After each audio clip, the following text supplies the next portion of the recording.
प्रभुमा आदरणीय मण्डली परिवारहरू सबैजनालाई ख्रिस्टियाना अभिवादन जय मसीह। सबैजना सन्चै हुनुहुन्छ होला भनेर मैले आशा गरेको छु र यहाँ हामी पनि परमेश्वरको कृपा र तपाईँहरूको प्रार्थनाले गर्दा सबैजना आरामै छौँ। यो सबै कुराबाट परमेश्वर पितालाई नै महिमा भएको होस्। आज फेरि पनि मण्डली सामु परमेश्वरको जीवित वचनबाट बोल्नको निम्ति अनुमति दिनुहुने मेरो आदरणीय गुरुबालाई म धन्यवाद दिन चाहन्छु। साथै म परमेश्वर पितालाई पनि धन्यवाद दिन चाहन्छु। प्रियहरू, आज म तपाईँहरूको बिचमा छोटो गरिकन परमेश्वरको वचनलाई लिएर आएको छु। मेरो मोबाइलको समस्याको कारणले गर्दाखेरि आज म तपाईँहरूको बिचमा एकदमै छोटो गरिकन मात्रै परमेश्वरको वचनलाई लिएर आएको छु। ढिलो नगरिकन हामी आजको वचन खण्डतिर जानेछौँ। आजको वचन खण्ड रहेको छ प्रस्थानको पुस्तक 14 अध्यायको 26 देखि 31 सम्म।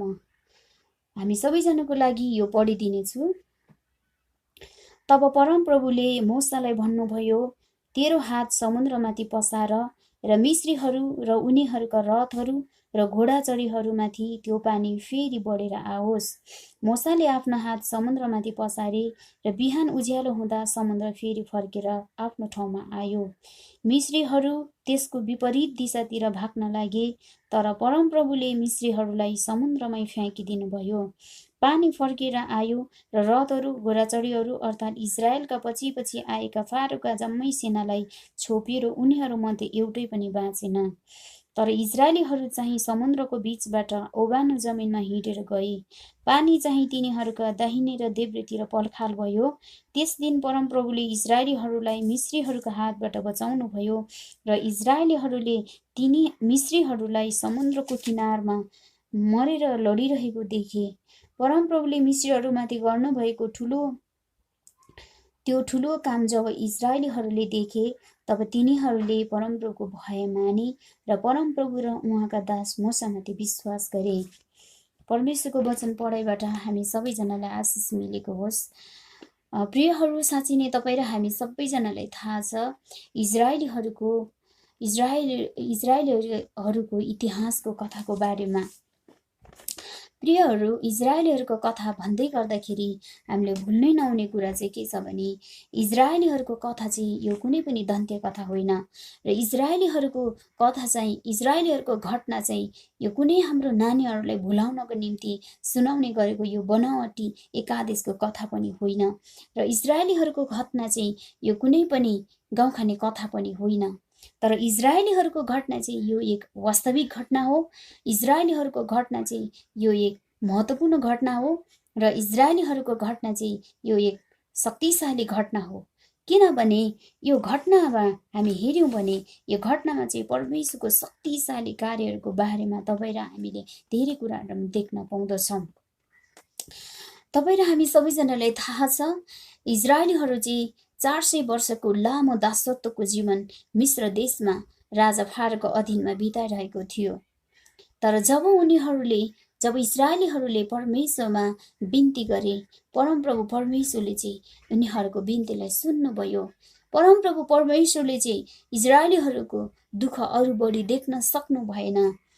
त्यसै कारणले गर्दाखेरि परमप्रभु परमेश्वरले चाहिँ मूसाको नेतृत्वमा इजरायलीहरूलाई चाहिँ मिश्र देशबाट कनान देश अर्थात् दूत र मह बग्ने देश अर्थात् परमप्रभु परमेश्वरले अब्राहमसँग प्रतिज्ञा गर्नुभएको त्यो कनान देशमा निकालेर ल्याउनु भयो। इजरायलीहरू मिश्र देशबाट सजिलो तरिकाले निस्केर आएका छैनन्। त्यहाँनिर हामीले थुप्रै घटनाहरू घटेको कुरा हामी देख्न पाउँछौँ। थुप्रै विपत्तिहरू आएको कुराहरू हामी देख्न पाउँदछौँ।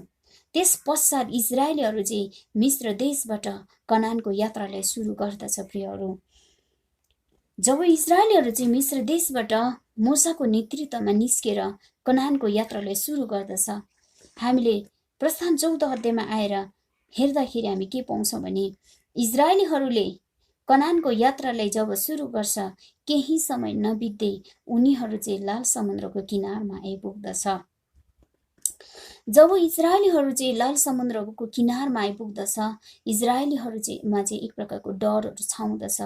किनभने आजको दिन जस्तो त्यो दिनहरूमा पुलहरू पारी तर्नका निम्ति पुलहरू कुनै पनि कुराहरू बनिएको थिएन। तर इजरायलीहरू जसै गरी पनि लाल समुद्र तर्नु नै पर्दथ्यो, पारी जानुको निम्ति अरू कुनै पनि उपाय थिएन। जब त्यस्तो परिस्थितिमा उनीहरू थिए अनि उनीहरूले चाहिँ यस्तो एउटा खबर सुन्दछ कि यो फारोको सेनाले चाहिँ पछाडिबाट खेद्दैछ भन्ने समाचार उनीहरूले सुन्दछ। जब इजरायलीहरूले साँच्चै यो खबरहरू सुन्दछ अनि पछाडि फर्केर हेर्दाखेरि फारोको ठुलो सेना चाहिँ साँच्चै उनीहरूको पछाडि आइरहेको उनीहरूले देख्दछ।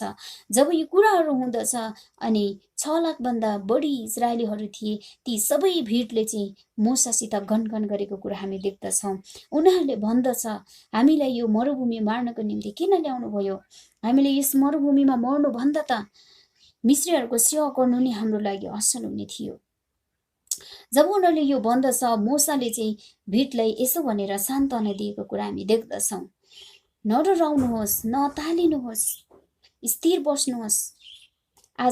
आज तिमीहरूले चाहिँ परमप्रभुको ठुलो उद्धारको काम देख्नुहुनेछ भनेर चाहिँ आज तिमीहरूले चाहिँ परमप्रभुको ठुलो उद्धारको काम देख्नेछौ भनेर चाहिँ इजरायलीहरूलाई भनेको कुरा हामी देख्दछौँ। तिमीहरू स्थिर भई बस, जुन मिश्रहरूलाई आज तिमीले देखेका छौ तिमीहरूले अब कहिले पनि देख्ने छैनौ। परमप्रभु परमेश्वरले तिमीहरूको पक्षमा लड्नुहुनेछ, त्यसैले स्थिर भई बस भनेर मोसाले चाहिँ साँच्चै इजरायलीहरूलाई चाहिँ सान्त्वना दिएको कुरा हामी देख्दछौँ। त्यस्तै गरी साँच्चै नै परमेश्वरले चाहिँ सबैको आँखाको अघि इजरायलको ठुलो उद्धार गर्नुभएको कुरा हामी देख्दछौँ। प्रियहरू, परमेश्वरले चाहिँ रातभरि पूर्वीय बतास चलाइदिनु भयो अनि लाल समुद्रले चाहिँ 2 भाग भयो अनि बीचमा चाहिँ लाल समुद्रको बीचमा चाहिँ ओबानो जमिन देखा परेको छ अनि इजरायलीहरू चाहिँ त्यो ओबानो बीचमा देखा परेको त्यो ओबानो जमिनको बाटो भएर उनीहरू चाहिँ ओबानो भूमि भएर चाहिँ इजरायलीहरू चाहिँ लाल समुद्र पारी गर्दै तरेको कुरा हामी देख्न पाउँछौँ। जब परमेश्वरले चाहिँ रातभरि पूर्वीय बतास चलाइदिनु भयो, लाल समुद्र 2 भाग, लाल समुद्रको पानी चाहिँ 2 भाग भएको छ अनि त्यसपछि बीचमा चाहिँ ओबानो जमिन देखा परेको छ। ती ओबानो जमिनको बाटो भएर चाहिँ इजरायलीहरू चाहिँ उनीहरू चाहिँ लाल समुद्रको पारी तर्दै गरेको कुरा हामी देख्न पाउँछौँ। जब इजरायलीहरू चाहिँ समुद्र तर्दै थिए, लाल समुद्र तर्दै थिए, फारोको सेनाले पनि पछाडिबाट त्यही बाटो भएर खेदिरहेको थियो, पछ्याइरहेको थियो। तर प्रियहरू, जब इजरायलीहरू चाहिँ लाल समुद्र तरिसक्छ, सबैजना लाल समुद्र तरिसक्छ प्रियहरू, अनि परमेश्वरले चाहिँ मोसाले भन्दछ, मोसा तिम्रो लट्ठी चाहिँ समुद्रमा पसार ताकि त्यो समुद्रको पानी फेरि फर्केर आओस् भनेर भन्दछ। अनि जब मोसाले चाहिँ आफ्नो लट्ठी चाहिँ लाल समुद्रमा छुवाउँदछ अनि फेरि पनि त्यो पानी जस्ताको तस्तै नै लाल समुद्रमा फर्केर आएको छ र जति पनि फारोको सेनाहरू थियो, घोडाचढीहरू थियो, रथहरू थियो, ती सबै चाहिँ लाल समुद्रमा डुबेर मरेको कुरा हामी देख्दछौँ प्रियहरू। अनि जब फारोको ती सेनाहरू, त्यो घोडाचढीहरू, रथहरू चाहिँ लाल समुद्रमा डुबेर मर्दै गरेको बेला इजरायलीहरू चाहिँ सुरक्षा साथ पारी तरेको कुरा, लाल समुद्र तरेको कुरा, परमेश्वरको आश्चर्य शक्तिशाली कामद्वारा इजरायलीहरू चाहिँ सुरक्षा साथ लाल समुद्र तरेको कुरा हामी देख्दछौँ प्रियहरू। यो कुराबाट, यो घटनाबाट मैले तपाईहरुलाई भन्न खोजेको कुरा चाहिँ के हो भने लगभग 2 वर्ष पुरा हुनै लागेछ तपाई र मेरो पनि बीचैमा गति रोकिनु परेको।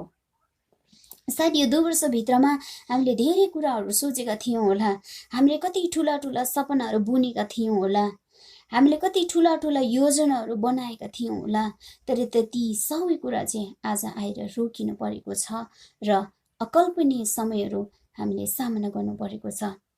प्रियहरू, हामीले कहिले पनि सोचेका थिएनौं आजको दिन आइपर्छ भनेर, तर पनि आजको दिनलाई तपाई र मैले सामना गर्दैछौं। ठीक त्यस्तै गरी इजरायलीहरूले पनि कहिले पनि सोचेका थिएन कि बाटोमा इजरायलीहरू पनि कहिले पनि सोचेका थिएन कि यात्राको क्रममा लाल समुद्र छ र त्यहाँ हामीले लाल समुद्र छ र विभिन्न अप्ठ्यारो परिस्थिति भएर हामी जानु पर्नेछ भनेर। इजरायलीहरू कहिले पनि सोचेनन्, इजरायलीहरू चाहिँ कहिले पनि सोचेका थिएनन् कि लाल समुद्र छ र त्यहाँ हामीले विभिन्न अप्ठ्यारो परिस्थिति भएर जानु पर्नेछ भनेर कहिले पनि उनीहरूले सोचेका थिएनन्। उनीहरूले त सोचेको थियो दूत र मह बग्ने देशमा पुगिन्छ, कनान देशमा पुगिन्छ र कति सुन्दर जीवन बिताइन्छ। तर पनि यात्राको क्रममा अचानक उनीहरू लाल समुद्रको किनारमा आइपुग्छ र तिनीहरूको जीवन एकदमै त्यहाँनेरि विपत्ति आइपरेको छ। उनीहरूको जीवनमा चाहिँ एकदमै विपत्ति आइपरेको छ। अगाडि जाउँ त लाल समुद्र, पछाडि फर्कौँ त फारोको ठुलो सेना। आज त्यस्तै परिस्थितिमा आइपुगेको छौँ तपाईँ र मेरो जीवन पनि।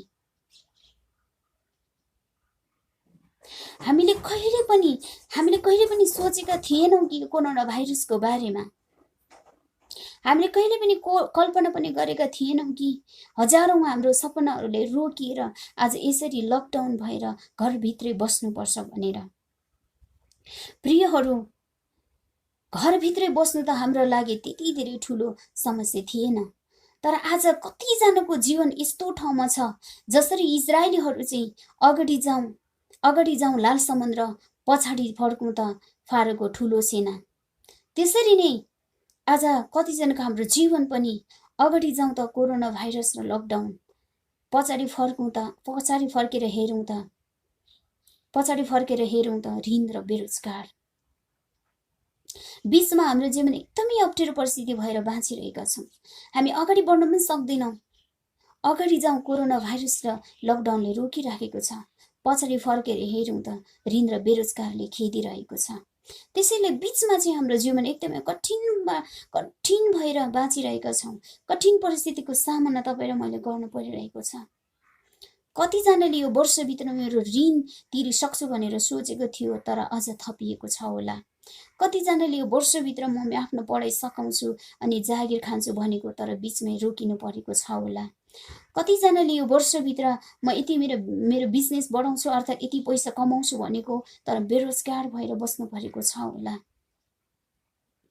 यी कठिन दिनहरूको सामना गर्दै गर्दाखेरि पक्कै पनि तपाईँ र मेरो जीवनमा केही न केही निराशाहरू त छाएको छ होला। प्रियहरू, आज यो सबै कुराहरू चाहिँ, यो परिस्थिति चाहिँ तपाईँ र मैले मात्रै होइन, संसारले यो परिस्थितिहरू भोगिरहेको छन् र कति मानिसहरू साँच्चै नै आज डिप्रेसनमा छन्। कति मानिसहरूले चाहिँ आज आत्महत्या गरेका छन्। तपाईँ र म भित्र पनि कहीँ न कहीँ निराशा छाएको छ। प्रियहरू, कतिपटक तपाईँ र मैले पनि प्रश्नहरू उठेको छ। प्रियहरू, कतिपटक तपाईँ र म भित्र पनि त्यो निराशाहरू छाएको छ। प्रियहरू, तर आज म तपाईँहरूलाई एउटा उत्साह दिन चाहन्छु। प्रियहरू, जसरी आज हामी कोरोना भाइरस, लकडाउन, ऋण र बेरोजगारको बीचमा छौँ, त्यसरी नै इजरायलीहरू पनि लाल समुद्र र फारोको सेनाको बीचमा थियो। अहिले हामी जस्तै नै उनीहरू पनि अत्तालिएका थिएन। उनीहरू पनि, इजरायलीहरू पनि डराएका थिएन। इजरायलीहरू पनि गनगन गरेका थिएन मूसासित। तर प्रियहरू, परमेश्वरको शक्तिशाली कार्यद्वारा उहाँले चाहिँ इजरायलीहरूको ठुलो उद्धार गर्नुभयो। त्यसैले आज हामी बिचैमा रोकिनु परे तापनि, हामीले भनेको जस्तो भएको छैन र पनि प्रियहरू निराशा नहौ। हाम्रो परमेश्वर चाहिँ जीवित हुनुहुन्छ र हाम्रो उद्धारक चाहिँ जीवित हुनुहुन्छ। त्यो दिन इजरायलीहरूको उद्धार गर्नुहुने परमेश्वरले निश्चय पनि तपाईँ र मेरो पनि उद्धार गर्नुहुनेछ। हामीले योभन्दा अघिल्लो वचनहरूमा सुनेका छौँ, हाम्रो परमेश्वर चाहिँ परिस्थितिलाई बदल्नु हुने परमेश्वर हुनुहुन्छ। हाम्रो परमेश्वर चाहिँ पुनर्स्थापनाको परमेश्वर हुनुहुन्छ र हाम्रो परमेश्वर चाहिँ बिग्रेको र भट्केको परिस्थितिमा पनि हाम्रो लागि आश्चर्य र शक्तिशाली काम गर्न सक्ने परमेश्वर हुनुहुन्छ। त्यसैले निश्चय पनि एक दिन परमेश्वरले हाम्रो परिस्थितिलाई बदल्नुहुनेछ। निश्चय पनि परमेश्वरले तपाईँ र हामीलाई पुनर्स्थापना गर्नुहुनेछ। निश्चय पनि परमेश्वरले बिग्रेको र भट्केको यो परिस्थितिमा पनि तपाईँ र मेरो निम्ति आश्चर्य र शक्तिशाली काम उहाँले हाम्रो लागि गर्नुहुनेछ। त्यसैले म तपाईँलाई उत्साह दिन चाहन्छु, हामी निराशा नहौँ। हामी परमप्रभुलाई हेरौँ, परमेश्वरलाई नै भर परौँ, किनभने उद्धार चाहिँ परमप्रभुबाट नै आउँदछ र हाम्रो उद्धारक चाहिँ जीवित हुनुहुन्छ। आजको यो कठिन दिनहरू हामीले सामना गर्दै गर्दाखेरि, यी कठिन परिस्थितिहरू हामीले भोग्दै गर्दाखेरि साँच्चै नै हामी इजरायलको जीवनलाई हेरौँ। परमेश्वरले कति धेरै ठुलो उहाँको शक्तिशाली कार्यद्वारा इजरायलको उद्धार गर्नुभयो। उनीहरू पनि लाल समुद्र र फारोको सेनाको बीचमा थिए। उनीहरू पनि अत्तालिएको थियो, उनीहरू पनि डराएको थियो। त्यसरी नै आज तपाईँ र म पनि अगाडि हेऱ्यौँ भने कोरोना भाइरस र लकडाउन छ, पछाडि फर्कौँ त साँच्चै नै ऋण र बेरोजगार छ, भोकमरी छ। त्यसैले कति धेरै कठिन परिस्थितिको बाटो भएर हामी जाँदैछौँ, तर पनि हाम्रो भित्र चाहिँ एउटा आशा पलाउँदछ। हाम्रो आशा चाहिँ परमप्रभु नै हुनुहुन्छ, हाम्रो भरोसा चाहिँ परमप्रभु नै हुनुहुन्छ। त्यसैले म उत्साह दिन चाहन्छु, निराशा नहौ, तपाईँ र मेरो उद्धारक चाहिँ जीवित हुनुहुन्छ। साँच्चै नै त्यो दिन इजरायलीहरूको जसरी उद्धार गर्नुभयो परमेश्वरले, त्यसरी नै परमेश्वरले पनि आज हाम्रो उद्धार एक दिन गर्नुहुनेछ। परमेश्वरले पनि हाम्रो उद्धार गर्नुहुनेछ। हाम्रो परमेश्वर चाहिँ हाम्रो उद्धारक हुनुहुन्छ। हाम्रो परमेश्वर चाहिँ हामी सँगै हुनुहुन्छ। दुःखको बाटो भएर जाँदा, आपद विपदको बाटो भएर जाँदा हाम्रो परमेश्वरले चाहिँ हामीलाई कहिले पनि त्याग्नु हुँदैन। किनकि हामी इजरायलको जीवनबाट हामी देख्न पाउँछौँ कि इजरायलको जीवनमा यो त पहिलोचोटि हो, तर धेरै उनीहरूले उनको जीवनमा धेरै प्रकारका परिस्थिति भएर जाँदा, दुःख आपद विपद अभावको बाटो भएर जाँदा परमेश्वरले उनीहरूको जीवनमा कति धेरै शक्तिशाली उद्धारको कामहरू गर्नुभएको छ। जहिले पनि इजरायलीहरूसँग परमप्रभु हुनुहुन्थ्यो। त्यसरी नै यो परिस्थितिहरू हामीले सामना गर्दै गर्दाखेरि परमप्रभु परमेश्वर हामी सँगै हुनुहुन्छ। उहाँले कहिले पनि हामीलाई छोड्नु भएको छैन, उहाँले कहिले पनि हामीलाई त्याग्नु भएको छैन। परमप्रभु परमेश्वर चाहिँ हाम्रो उद्धार गर्नको निम्ति जहिले पनि हाम्रो नजिकै हुनुहुन्छ। त्यसैले निराशा नहौँ, हामी परमप्रभु नै भरोसा गरौँ, परमप्रभुमा नै हामी शरण परौँ, किनकि परमप्रभु चाहिँ हाम्रो उद्धारक हुनुहुन्छ। परमप्रभु परमेश्वर चाहिँ हामीलाई साँच्चै हाम्रो परिस्थितिलाई बदल्नु हुने परमेश्वर हुनुहुन्छ। परमप्रभु परमेश्वर चाहिँ हामीलाई पुनर्स्थापना गर्नुहुने परमेश्वर हुनुहुन्छ। परमप्रभु परमेश्वर चाहिँ बिग्रेर भट्केको परिस्थितिमा पनि हाम्रो लागि अचम्म र शक्तिशाली काम गर्न सक्नुहुने परमेश्वर हुनुहुन्छ। त्यसैले परमप्रभु नै भरोसा गरौँ, हामी निराशा नहौँ, तर प्रभुमा हामी आनन्दित हौँ, परमेश्वरमा नै आशा गरौँ भनिकन आजको यो वचनबाट साँच्चै नै तपाईँ र हामी सबैजनालाई नै उत्साह मिलेको छ भन्ने म विश्वास गर्दै आजको यो वचनबाट म बिदा हुन चाहन्छु। परमप्रभु परमेश्वरले तपाईँ र हामी सबैजनालाई आशिष दिनुभएको होस्। सम्पूर्ण मण्डली परिवारलाई फेरि पनि जय मसीह भन्न चाहन्छु। जय मसीह। मण्डली परिवारलाई म पूर्ण आशामा छु तपाईँहरू सबैजना सकुशल हुनुहुन्छ भनिकन मेरो प्रार्थना तपाईँ मण्डली परिवार सबैजनालाई छ। विशेष गरिकन यो महिनाको दोस्रो हप्तामा तपाईहरूलाई वचनपछि भए पनि तपाईहरूलाई आजको संगतिमा एकदमै स्वागत छ। नेपाल सरकारले यद्यपि लकडाउन केही खुकुलो पार्दै गएको भए तापनि तपाईँ हामी यो दोस्रो लहरको कोरोनाबाट हामी लापरवाही नगरिकन होशियारी रहौं अनि मापदण्डलाई पालना गरौं, सरकारले दिएको कुरालाई, अनि आफ्नो स्वास्थ्य र अरूको स्वास्थ्यलाई ख्याल राख्नु हुनको लागि म तपाईलाई अनुरोध गर्न चाहन्छु। प्रियहरू, तपाईहरु एकदमै होशियारी हुनुहोस्। हामी इमानदारी हुनुपर्छ, विश्वासयोग्य हुनुपर्छ, हामी प्रभुलाई पाएका मानिसहरू। विशेष गरिकन परमेश्वरलाई धन्यवाद भएको विगतको दिनमा हामीले गरेको प्रार्थना, जुन बिरामीहरू थिए उहाँहरू केही हदसम्म रिकभर हुँदै आउनु भएको छ, प्रभुले चंगाई गर्नु भएको छ। तपाईहरुलाई प्रार्थनाको निम्ति धन्यवाद दिन चाहन्छु र अझै केही व्यक्तिहरूको लागि लगातार प्रार्थना गर्नको लागि म तपाईलाई अनुरोध गर्न चाहन्छु। म धन्यवाद दिन्छु आजको वचनको सेवा गर्नुहुने बहिनी मेघना राईको लागि, जुन बहिनीले विगतको दिनमा पनि हामीलाई आशिषित तुल्याउनु भएको छ प्रभुको वचनबाट। यो बिहानी पनि हामी धेरै उत्साहित भएका छौं। उहाँले प्रस्थानको पुस्तक 14 अध्यायको 26 पददेखि उहाँले 31 पद सम्मको खण्डबाट प्रभुको वचनबाट बोल्नु भएको छ। अनि बहिनीलाई हृदयदेखि धन्यवाद छ। यो वचनबाट हामी धेरै उत्साहित भएका छौं। साँच्चै नै यहाँनिर हामी देख्दछौं इजरायली जातिलाई कसरी परमेश्वरले मिस्रबाट आफ्नो देश कनानमा, दूध र मह बग्ने देशमा लिएर जानुहुँदा त्यो लाल समुद्रलाई तार्ने बेलामा त्यहाँनिर एउटा अचम्म आश्चर्यपूर्ण प्रकारले काम गरेको त्यो इजरायलीहरू आफैले पनि महसुस गरे, देखेको हामी देख्न सक्छौं। र परमेश्वरले यसरी नै उहाँलाई विश्वास गर्नेहरूलाई उहाँले कुनै पनि रीतिले छोड्नुहुन्न, हर प्रकारले हामीलाई सुरक्षा गर्नुहुनेछ। उहाँप्रति हाम्रो विश्वास दृढ रहोस्, हामी शंका नगरौं, उहाँप्रतिको भरोसा हाम्रोमा चाहिँ टुट्नु भएन। आउनुहोस् हामी प्रार्थना गरौं। परमेश्वर पिता, तपाईलाई म बिहानी विशेष धन्यवाद दिन्छु।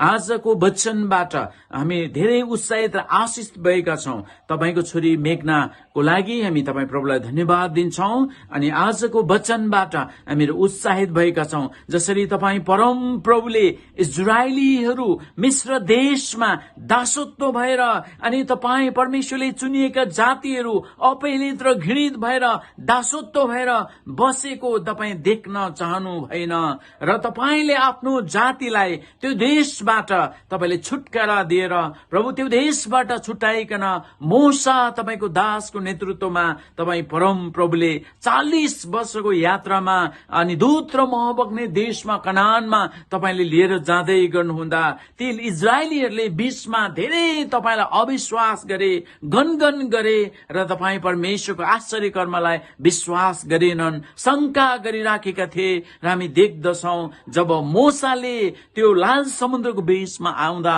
मोसाले आफ्नो हात लट्ठी पसारे अनि जमिन दुई भाग भयो र तिनीहरूले पारी तर्न जमिनमा ओबानो भूमि भयो, नदी दुई भाग भएर अनि सजिलैसँग तरे। त्यसपछि जब मिस्रका सेनाहरू आए घोडचढीहरू सहित, तर तिनीहरू तर्न सकेनन्। र यो कामलाई जब इजरायलीहरूले देख्दछन् अनि त्यसपछि परम प्रभु र प्रभुको दास मोसामाथि बल्ल तिनीहरूको विश्वास बढेको हामी देख्न सक्छौं। र हामीले पनि तपाई परम प्रभुले सुरक्षा दिँदा दिँदै, तपाई प्रभुले अनुग्रह र करुणा गर्दा गर्दै हामीले शंका गरेर तपाईलाई धोका दिएका छौं, तपाईलाई चित्त दुखाएका छौं, प्रभु तपाईमाथि अविश्वास गरेका छौं, हामी बागी भएका छौं। तपाईले हामीलाई क्षमा गर्नुहोस्। हामी बिन्ती गर्दछौं, हामीलाई अप्ठ्यारो संकटको घडीमा सहायता गर्नुहुने, संकटको घडीमा हामीलाई तार्नुहुने, हामीलाई सुरक्षा दिनुहुने, डराउनु हुने, हामीहरूको साथमा नै प्रभु तपाई भइकन हाम्रो हातलाई समाउनु भएको छ। यसको लागि हामी तपाई प्रभुलाई धन्यवाद दिन्छौं। धन्यवाद सबै कुराको लागि। र विगतको हप्तामा हामीले गरेका विभिन्न रोगी बिमारीको लागि तपाई प्रभुले प्रार्थना सुन्नुभयो र चंगाई दिनुभयो, यसको लागि धन्यवाद दिन्छु। दिदी मनकुमारीलाई अझै पनि तपाईले पूर्ण चंगाई दिनुहोस्। भाइ मोहनलाई तपाईले पूर्ण चंगाई दिनुहोस्। अरु धेरै रोगी बिमारीहरू छन्, तपाईको नाउँ हामी चंगाई माग्दछौं प्रभु। र अहिले दोस्रो लहरको कोरोना भाइरसले जति पनि मानिसहरू यहाँनिर पृथ्वीबाट उनीहरू उठाइए, ती व्यक्तिहरूको परिवारको लागि प्रार्थना गर्दछौं। धैर्य धारण गर्ने शक्ति तपाई प्रभुले दिनुहोस् ती परिवारलाई, र तपाई परमेश्वरको इच्छालाई जान्नलाई तपाई प्रभुले सहायता गर्नुहोस् प्रभु। अहिले सिन्धुपाल्चोकमा अनि हेलम्बु गाउँपालिकामा अनि मेलम्चीमा र माते मनाङ मुस्ताङमा र तराईको विभिन्न भागहरूमा बाढी पहिरोले गर्दा मानिसहरूको आफ्नो परिवार गुमाउँदाको पीडा, अहिले घाँस बाँस कपासको अवस्था नाजुक भएको अवस्था छ, छेद विच्छेद भएको छ। हामी प्रार्थना गर्दछौं प्रभु ती सबै व्यक्तिको लागि त्यो व्यवस्था हुन सकेको होस् घाँस बाँस कपासको, र तिनीहरूले यति बेलाको संकटको घडीमा तपाई परम प्रभुलाई हेर्न सकुन्, तपाई परम प्रभुमाथि भरोसा र विश्वास गर्न सकुन्। जसरी इजरायलीहरूलाई तपाई प्रभुले तार्नु भयो, लाल समुद्रमा तपाईले पार गर्नुभयो, त्यसै गरिकन यो फालबाट, त्यसै गरिकन यो संकटको घडीबाट तपाई प्रभुले ती मानिसहरूलाई तपाईले छुटकारा दिनुहोस्। र कतिजनाले तपाईलाई चिनेका छैनन् भने तपाई प्रभुलाई मुक्तिदाता भनिकन, आश्चर्य कर्मको प्रभु भनिकन जान्न सकुन् भनिकन म प्रार्थना गर्दछु।